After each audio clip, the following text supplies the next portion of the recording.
Hi friends, welcome to Selvi Ruby channel. இன்னைக்கு உங்களோட share பண்ண போற ரெசிபி என்னன்னு பார்த்தீங்கன்னா, நல்லா அரைச்சு விட்ட மீன் குழம்பும் மீன் வறுவலும் தான். ரொம்ப ஈஸியான முறையில் சிம்பிள் மெத்தடில் நல்ல பர்ஃபெக்டான மீன் குழம்பும் மீன் வறுவலும் தான் இன்னைக்கு இந்த வீடியோவில் நான் ஷேர் பண்ண போகிறேன். அதுக்கு முன்னாடி செல்வி ரூபி சேனலை ப்ளீஸ் சப்ஸ்கிரைப் பண்ணி வச்சுக்கோங்க. அப்போ தான் நான் போடுற வீடியோஸ் உடனுக்குடனே நோட்டிஃபிகேஷனில் வரும். வாங்க இப்போ வீடியோக்குள்ளே போகலாம். இந்த மீன் குழம்புக்கு ஃபஸ்ட்டு நல்லா ஒரு மசாலா வறுத்து அரைக்க போகிறோம். அதுக்கு கொஞ்சமாக கடுகு, கொஞ்சம் வெந்தயம், மிளகு, சீரகம் இதை நல்லா வெறும் கடாயில் ஃப்ரை பண்ணி எடுத்துக்கலாம். ஃபஸ்ட்டு இந்த 4 இன்க்ரீடியன்ட்ஸை லேசாக ஃப்ரை பண்ணால் போதும். ரொம்ப ஃப்ரை பண்ணிட்டோம்னா ஒரு மாதிரி கரிஞ்ச ஸ்மெல் வந்துடும். இதை தனியாக மிக்ஸி ஜார்லேயே நான் மாற்றி வச்சுக்கிறேன். இதுக்கு ஒரு 10லேருந்து 15 சின்ன வெங்காயம், ஒரு 4 பூண்டு, கருவேப்பிலை, 2 தக்காளி இதையும் நம்ம தனியாக வதக்கி எடுத்துக்கலாங்க. அதே வடச்சட்டியில் கொஞ்சமாக நல்லெண்ணெய் சேர்த்துக்கிறேன். ஆயில் நல்லா ஹீட் ஆனதும் இந்த கட் பண்ணி வச்சிருக்க இன்க்ரீடியன்ட்ஸை உள்ளே சேர்த்து நல்லா வதக்கி கொடுத்து எடுத்துக்கலாம். இந்த மாதிரி வெங்காயம், தக்காளி, பூண்டு எல்லாமே வதக்கி அரைச்சி மீன் குழம்பு செய்யும்போது அதோட டேஸ்ட்டும் ஃப்ளேவரும் ரொம்ப நல்லாயிருக்கும். டேஸ்ட்டு பார்த்தீங்கன்னா ரொம்ப ரொம்ப நல்லாயிருக்கும். நான் ஆல்ரெடி ஃபஸ்ட்டே மிளகு, சீரகம் எல்லாத்தையும் மிக்ஸி ஜாரில் சேர்த்துக்கிட்டேன். வதக்கி ஆற வச்ச எல்லா இன்க்ரீடியன்ஸையும் மிக்ஸி ஜாரில் சேர்த்துக்கிட்டேன். கூடவே அரை முடி தேங்காய் துருவல் சேர்த்து இந்த நல்லா வலுவலுன்ட்டு பேஸ்ட்டாக அரைச்சி எடுத்துக்கலாங்க. இந்த மாதிரி அரைச்சி செய்யும்போது மீன் குழம்பு டிஃப்ரெண்ட்டான டேஸ்ட்டில் இந்த கேரளா ஸ்டைலில் இருக்கும். இந்த அளவுக்கு நல்லா வலுவலுன்ட்டு அரைச்சி எடுத்துக்கிட்டேன். மீன் குழம்பு செய்யறதுக்கு கொஞ்சம் அகலமான பாத்திரத்தில் ஒரு 4லேருந்து 5 ஸ்பூன் நல்லெண்ணெய் சேர்த்துக்கிட்டேன். கடுகு 1/4 ஸ்பூன் சேர்த்துக்கிட்டேன். கடுகு நல்லா வெடித்ததும் அதோட ஃப்ளேவர் நல்லாயிருக்கும். ஒரு 10 போல் வெந்தயம் சேர்த்துக்கலாம். ஒரு கையளவுக்கு சின்ன வெங்காயத்தை 1, 2ஆக கட் பண்ணி சேர்த்துக்கிட்டேன்.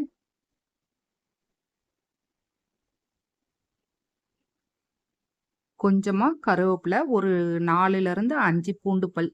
இது என்னோட அளவுக்கு நான் இன்க்ரீடியன்ஸை குறைச்சி சேர்த்துருக்கேன். நீங்கள் எந்த அளவுக்கு மீன் எடுக்கிறீங்களோ அந்த அளவுக்கு ஏற்ற மாதிரி கூடவோ குறைச்சோ இன்க்ரீடியன்ஸை சேர்த்துக்கங்க. நான் 1 கிலோ மீனுக்கு வறுவலுக்கு தனியாகவும் குழம்புக்கு தனியாகவும் எடுத்து வச்சுருக்கேன். குழம்புக்கு ஏற்ற மீனுக்கு அளவாக நான் மசாலா எல்லா இன்க்ரீடியன்ஸும் சொல்லியிருக்கேங்க. உங்களுக்கு எந்த அளவுக்கு தேவையோ அந்த அளவுக்கு மசாலாவை கூட குறைச்சி சேர்த்துக்கங்க. இப்போ 1/4 ஸ்பூன் மஞ்சள் பொடி, 1/2 ஸ்பூன் மிளகாய் பொடி, கொஞ்சம் கொத்தமல்லி தூள். இது எப்பயும் போல் குழம்போட திக்னஸ்க்காக தான். இந்த மீன் குழம்புக்கு நான் குழம்பு தூள் எதுவும் சேர்க்கலைங்க. இந்த மசாலா மட்டும் நல்லா எண்ணெயில் ஃப்ரை ஆகட்டும். கொஞ்சமாக தண்ணி சேர்த்தி இந்த மசாலா நல்லா வெந்ததுக்கப்புறம் நம்ம அரைச்சி வச்சிருக்க தேங்காய் பேஸ்ட்டை உள்ளே சேர்த்து நல்லா மிக்ஸ் பண்ணி கொடுத்துக்கலாங்க. இந்த ஸ்டேஜில் குழம்புக்கு தேவையான உப்பு சேர்த்துக்கிறேன்.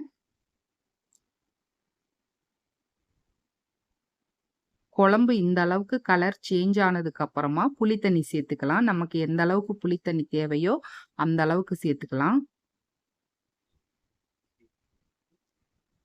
புளி தண்ணி சேர்த்தி ஒரு 10 நிமிஷம் நல்லா இந்த குழம்பு கொதிக்கட்டுங்க. இப்பவே மீன் குழம்பு வாசம் பார்த்தீங்கன்னா கம கமன்னு வீடு பூரா ஜம்முன்னு வருதுங்க. இந்த குழம்பு ரொம்ப டேஸ்ட்டாக இருக்கும். இது அப்படியே ஒரு 10 நிமிஷம் தட்டு போட்டு மூடி வச்சிடலாம். நல்லா கொதிச்சு வரட்டும். இப்போ மீன் வறுவலுக்கு தேவையான மசாலாவை ஆட் பண்ணிக்கலாம். சிம்பிளான மசாலா தாங்க ஆட் பண்ணுறேன். ஆனால் டேஸ்ட் பார்த்தீங்கன்னா அட்டகாசமாக இருக்கும். எப்பயும் போல் மீன் வறுவலுக்கு ஏற்ற மசாலா தான் நம்ம வீட்டில் அரைச்ச மிளகாய் பொடி, கொத்தமல்லி தூள், மஞ்சள் தூள், உப்பு, கொஞ்சமாக குழம்பு தூள் சேர்த்துக்கிட்டேன். புளி தண்ணி சேர்த்துருக்கேன். புளி தண்ணி பிடிக்காதவங்க லெமன் சேர்த்துக்கலாம். புளி தண்ணி சேர்க்கும்போது டேஸ்ட்டு நல்லாவே இருக்கும். இதை நல்லா மிக்ஸ் பண்ணிடலாங்க. மீனில் எல்லா மசாலாவும் நல்லா கோட்டாகி நல்லா இந்த மாதிரி கலந்து ஒரு தட்டில் எடுத்து வச்சுக்கிட்டேன். இது அப்படியே ஒரு 1/2 மணி நேரம் நல்லா ஊறினா மீன் நல்லா சாஃப்டாக மொறுமொறுன்னு கிறிஸ்பாக இருக்குங்க. டேஸ்ட்டும் நல்லாயிருக்கும். இந்த மசாலாலாம் நல்லா மீனுக்குள்ளே இறங்கி சாப்பிட ரொம்ப டேஸ்ட்டா இருக்குங்க. இந்த பக்கம் குழம்பு நல்லா கொதிச்சிருச்சு. நம்ம இப்போ மீன வந்து உள்ள சேர்த்துக்கலாம். நான் தலை கொஞ்சம் பீசஸ் மட்டும் தான் குழம்புக்கு போடுறேன்.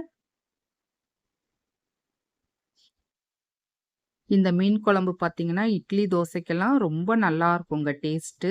கண்டிப்பா இந்த மாதிரி மசாலாலாம் அரைச்சு, அதுவும் கடுகு, வெந்தயம், மிளகு, சீரகம்லாம் அரைச்சு நீங்க இந்த மாரி மீன் குழம்பு செஞ்சு பாருங்க. அதே மாரி எத்தன பேர் இந்த மாரி மீன் குழம்பு செஞ்சிருக்கீங்க அப்படின்றத எனக்கு கமெண்ட்ல ஷேர் பண்ணுங்க. இந்த டேஸ்ட் வந்து டிஃப்ரெண்ட்டா ரொம்ப நல்லாருக்கும். இது கேரளாவுல வந்து இந்த மீன் கறி வந்து ஸ்பெஷலா இருக்கும். அவங்க வந்து மத்தி மீன், சாலை இந்த மாரி மீன்ல செய்வாங்க. நான் வந்து நம்ம ஊர்ல கிடைச்ச மீன்ல செஞ்சிருக்கேன். ரொம்பவே இந்த குழம்பு வந்து ரொம்ப டேஸ்ட்டா இருக்குங்க. பாருங்க மீன் நல்லா வெந்து வந்திருக்கு. அவ்வளோதாங்க மீன் குழம்பு. சட்டுன்னு முடிச்சாச்சு. கண்டிப்பா இந்த மீன் குழம்ப நீங்க ட்ரை பண்ணி பாருங்க. இந்த மீன் குழம்ப நம்ம க்ளோஸ் பண்ணி வச்சுட்டு, மீன் பொரிக்க ரெடி பண்ணிறலாம். எப்பயும் போல எண்ணெய் சட்டி வச்சிருக்கேன். இப்ப நம்ம மசாலா தடவி வச்சிருக்க மீன ஒவ்வொன்னா உள்ள சேர்த்துக்கலாம்.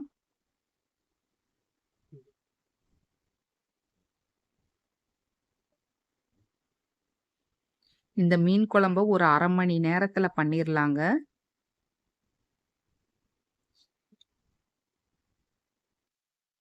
இந்த பக்கம் மீன் குழம்பு வாசமும், இந்த பக்கம் மீன் வறுவல் வாசமும் ஜம்முன்னு இருக்குங்க. கண்டிப்பா இந்த மீன் குழம்ப நீங்க ட்ரை பண்ணி பாருங்க. ரொம்ப டேஸ்ட்டு அட்டகாசமா இருக்கும். அதுவும் இட்லி, தோசையோட சேர்த்து சாப்பிட்டு பாருங்க. ரொம்ப ரொம்ப டேஸ்ட்டா இருக்கும். நான் ஃபிஷ் ஃப்ரைக்கு பார்த்தீங்கன்னா, ரொம்ப மசாலாலாம் சேர்க்கல. நம்ம வீட்ல இருக்கிற மிளகாய் பொடி, கொத்தமல்லி தூள், குழம்பு தூள் மட்டும் தாங்க சேர்த்தி பண்ணியிருக்கேன். இந்த ஃபிஷ் ஃப்ரையும் நல்லா எந்த அளவுக்கு பாருங்க, நல்லா கோல்டன் கலர்ல மசாலா உதிராம நல்லா பர்ஃபெக்ட்டா வந்திருக்கு. இன்னைக்கு நல்ல ஒரு பர்ஃபெக்ட்டான மீன் குழம்பும், மீன் ஃப்ரையும் ஈஸியா பண்ணிட்டேன். இந்த ரெசிபிய நீங்க கண்டிப்பா ட்ரை பண்ணி பார்த்து, டேஸ்ட் பண்ணிட்டு எப்படி வந்துச்சு அப்படின்ட்டு என் கூட கமெண்ட்ல ஷேர் பண்ணுங்க.